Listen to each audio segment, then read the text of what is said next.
সন্ধেবেলা মুড়ির সাথে যদি চপ খেতে বা পেঁয়াজি খেতে মন চায় তাহলে এইভাবে ডিম দিয়ে ডিম পেঁয়াজি বানিয়ে নিতে পারেন। এর জন্য আমি এখানে 2টো পরিমাণ ডিম সিদ্ধ করে নিয়েছি।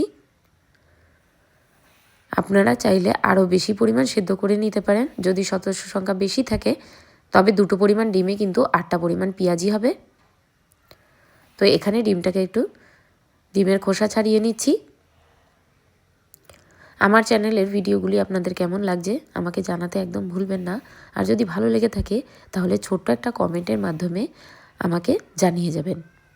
এতে করে আমার ভিডিও বানাতে আমি আরও উৎসাহ পাই।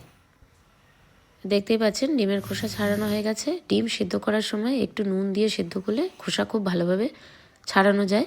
অনেক ডিম আছে খোসা ছাড়াতে খুব অসুবিধা হয়, তো সেক্ষেত্রে এটা একটা টিপস বলতে পারেন। এবার ডিমটাকে চাকুর সাহায্যে এভাবে করে খুব সাবধানে কেটে নেবেন। যদি চাকুর সাহায্যে কাটতে অসুবিধা হয় তাহলে আপনারা সুতো দিয়ে কাটতে পারেন, ইকুয়ালভাবে কাটা যাবে।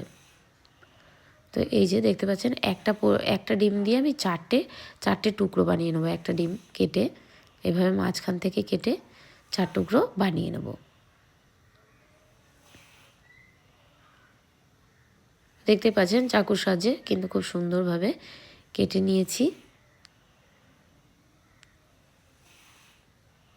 এইভাবে করে পেঁয়াজি বানালে ভীষণ ভালো হয় খেতে। ডিমের স্বাদটাও পাওয়া যায় আর পেঁয়াজির স্বাদটাও কিন্তু পাওয়া যায়। যদি একটু ইউনিক টাইপের কিছু খাবার সন্ধ্যাবেলা আপনারা বানাতে চান তাহলে এই রেসিপিটা অবশ্যই বানাতে পারেন। এই রেসিপিটা খেতে দুর্দান্ত লাগে, বাচ্চা থেকে বড় সকলেই খুব পছন্দ করবে। আর মুড়ির সাথে এটা খেতে কিন্তু দুর্দান্ত লাগে। সকালবেলা যদি ব্রেকফাস্টে মুড়ির সাথে চপ খান তাহলেও আপনারা খেতে পারেন এটা। এই যে খুব সাবধানে আমি ডিমগুলিকে কেটে নিলাম। কেটে নিয়ে এবার একটা সাইডে এগুলিকে সরিয়ে রাখবো। এবার আরেকটা প্লেটে বেশ অনেকটা পরিমাণ কুচানো পেঁয়াজ নিয়ে নিয়েছি। এখানে পেঁয়াজের পরিমাণটা একটু বেশি দেবেন, তাহলে খেতে কিন্তু ভালো হবে। পেঁয়াজগুলিকে এভাবে একটু হাতের মাধ্যমে চটকে পেঁয়াজগুলিকে একের অপরের থেকে একটু ছাড়িয়ে নেবেন। কাটার সময় একসাথে জড়ো হয়ে থাকে। এরপর দিয়ে দেবো বেশ অনেকটা ধনেপাতা। এখন তো বাজারে অনেক সস্তায় পাওয়া যাচ্ছে ধনেপাতা বেশ অনেকটা পরিমাণ দিয়ে দেবেন, তাহলে কিন্তু চপটা বেশি টেস্টফুল হবে। এরপর এতে ঝালঝাল স্বাদের জন্য পেঁয়াজি কিন্তু একটু ঝালঝাল বেশি ভালো লাগে, তো অনেকটা পরিমাণ কাঁচা লঙ্কা দিয়ে দিলাম। এবার দিয়ে দেবো গ্রেট করা আলু। আলুটা অপশনাল, আপনারা চাইলে দিতেও পারেন আবার নাও দিতে পারেন।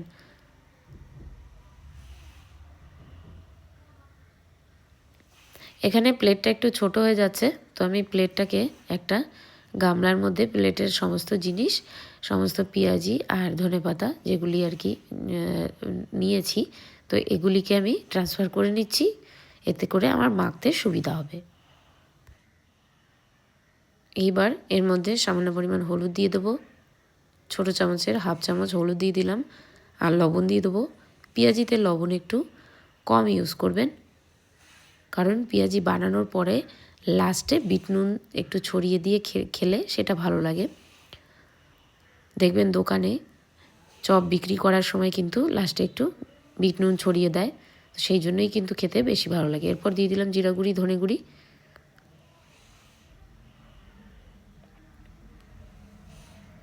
প্রথমে জিরা গুঁড়ি দুবার দিয়ে দিয়েছি অল্প অল্প করে, আর লাস্টে দিয়ে দিলাম ধনে গুঁড়ি। এইবার দিয়ে দিচ্ছি গোলমরিচের গুঁড়ো। গোলমরিচের গুঁড়ো দিলে বেশ একটু বেশি ঝালঝাল হবে, খেতে কিন্তু ভালো লাগবে। গোলমরিচের গুঁড়োটা কিন্তু দেবেন, দিলে বেশি টেস্টফুল হবে। এবার দিয়ে দেবো বেসন। আমি এখানে হাফ বাটি পরিমাণ প্রথমে বেসন দিচ্ছি। বেসনের পরিমাণটা আপনারা একটু মাখার উপর ডিপেন্ড করে দেবেন। এইভাবে করে আমি এর মধ্যে কিন্তু কোনো রকম জল অ্যাড করব না, যেহেতু লবণ দিয়েছি, তো সেই জন্য পেঁয়াজ কিন্তু একটু জল ছাড়বে। তো এইভাবে করে হাতে চটকে চটকে, যত ভালো করে চটকে মাখতে পারবেন তত পেঁয়াজির স্বাদটা কিন্তু বাড়বে। তো এইভাবে খুব ভালো করে চটকে নেব। এবার দিয়ে দিচ্ছি আদা রসুনের পেস্ট। আদা রসুনের পেস্টটা কিন্তু অবশ্যই অ্যাড করবেন, নাহলে কিন্তু এই পেঁয়াজির টেস্টটা ঠিকঠাক মতন আসবে না। আর আদা রসুনের পেস্ট অ্যাড করাতে পেঁয়াজির টেস্টটা দারুণ আসে। এবার খুব ভালো করে চটকে মেখে নেব। মেখে নেওয়ার পরে যদি আঠালো আঠালো মতন ভাব না হয়, পেঁয়াজের যে ছাড়া ছাড়া ভাবটা এটা যদি থাকে, তাহলে আপনারা আরেকটু বেসন অ্যাড করবেন। বেশি মুচমুচে স্বাদের জন্য আমি এখানে দেখতেই পাচ্ছেন 2 মুঠ পরিমাণ চালের গুঁড়ো দিয়ে দিলাম। চালের গুঁড়ো না থাকলে এর পরিবর্তে আপনারা ময়দা দিতে পারেন। এবার চালের গুঁড়োটা খুব ভালো করে মেখে নেব। চালের গুঁড়ো কিন্তু অনেকটাই জল সোক করে নেয়, তো সেই জন্য এটাকেও মেখে কিছুক্ষণের জন্য খুব ভালো করে মাখতে হবে, যাতে করে চালের গুঁড়িটা জলের সাথে একদম মিশে ঠিকঠাক মতন তৈরি হয়। দেখতেই পাচ্ছেন একদম শুকনো শুকনো করে কিন্তু মেখে নিয়েছি। এবার আরেকটু পরিমাণ বেসন দিয়ে দিচ্ছি এর মধ্যে।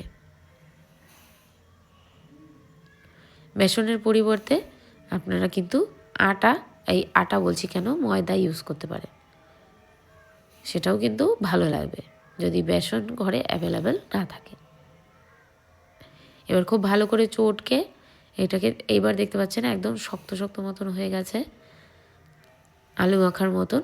তো এই অবস্থাতে বুঝতে হবে এটা কিন্তু সঠিক মতন মাখা হয়েছে, আর কোনো রকম বেসন বা কোনো রকম চালের গুঁড়ো দেওয়ার দরকার নেই। এবার একটু বেশ অনেক টাইম নিয়ে ভালো করে চটকে চটকে মেখে নিতে হবে।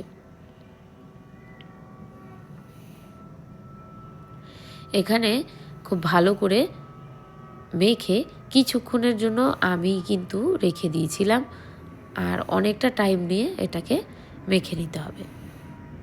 তো দেখতেই পাচ্ছেন এই যে এখানে বেশ অনেকক্ষণ মেখে নিয়ে তারপর কিছুক্ষণ রেখে দিয়েছি, রেখে দিয়ে আবারও একটু চটকে নিয়েছিলাম। এইবার এটাকে হাতের সাহায্যে এর একটা শেপ দিয়ে নেব। থাম্বনেল দেখে তো আপনারা শেপটা বুঝতেই পেরে গেছেন।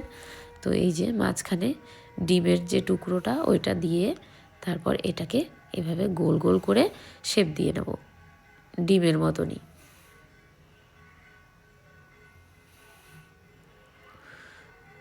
তো এই যে দেখতেই পাচ্ছেন, এবং এটা কিন্তু সবগুলো তৈরি করে, বা যদি চেষ্টা করবেন তৈরি করার সাথে সাথে তেলে দিয়ে দিতে, একদম লো হিটে, লো আছে তেলের মধ্যে ভাজতে দিয়ে দেবেন।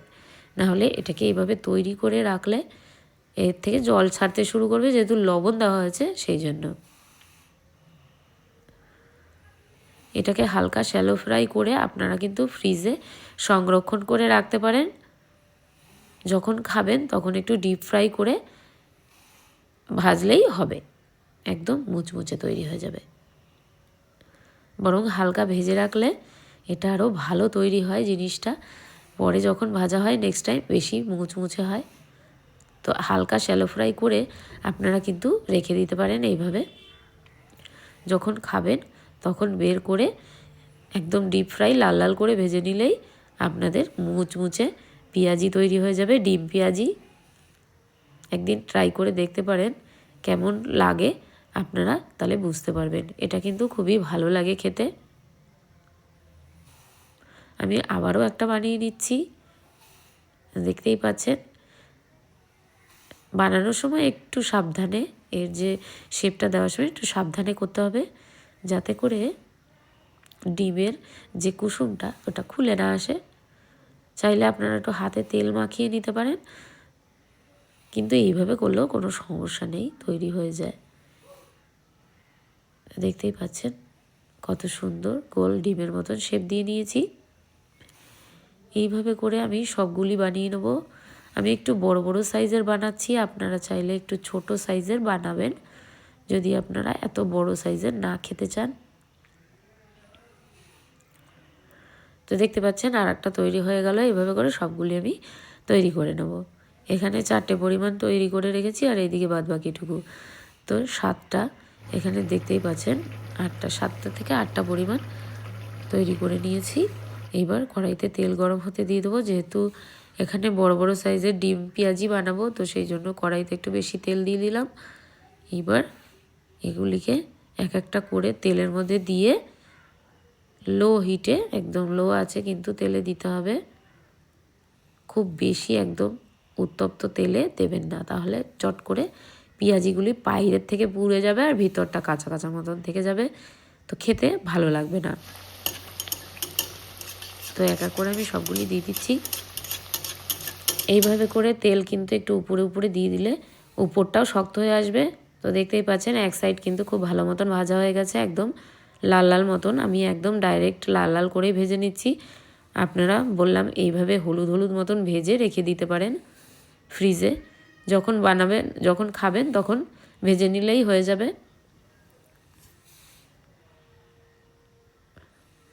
এই যে এক এক করে খুব সাবধানে করে উল্টে দিতে হবে, নাহলে কড়ার গায়ে উপরটা যেহেতু এখনও একটু নরম নরম আছে, তো উপরটা কড়ার গায়ে লেগে যেতে পারে। তো লাল লাল করে সবগুলি একদম মুচমুচে করে ভেজে নিয়েছি। কেমন হলো আমার এই ডিম পেঁয়াজির ভিডিওটা আপনারা কমেন্ট করে জানাতে একদম ভুলবেন না। আর যারা কমেন্ট করে লাইক করে আমার সঙ্গে আছেন তাদেরকে জানাই অসংখ্য ধন্যবাদ। আবার দেখা হচ্ছে নেক্সট ভিডিওতে। ততক্ষণের জন্য আপনারা সবাই ভালো থাকবেন, সুস্থ থাকবেন। আজকের মতন টাটা।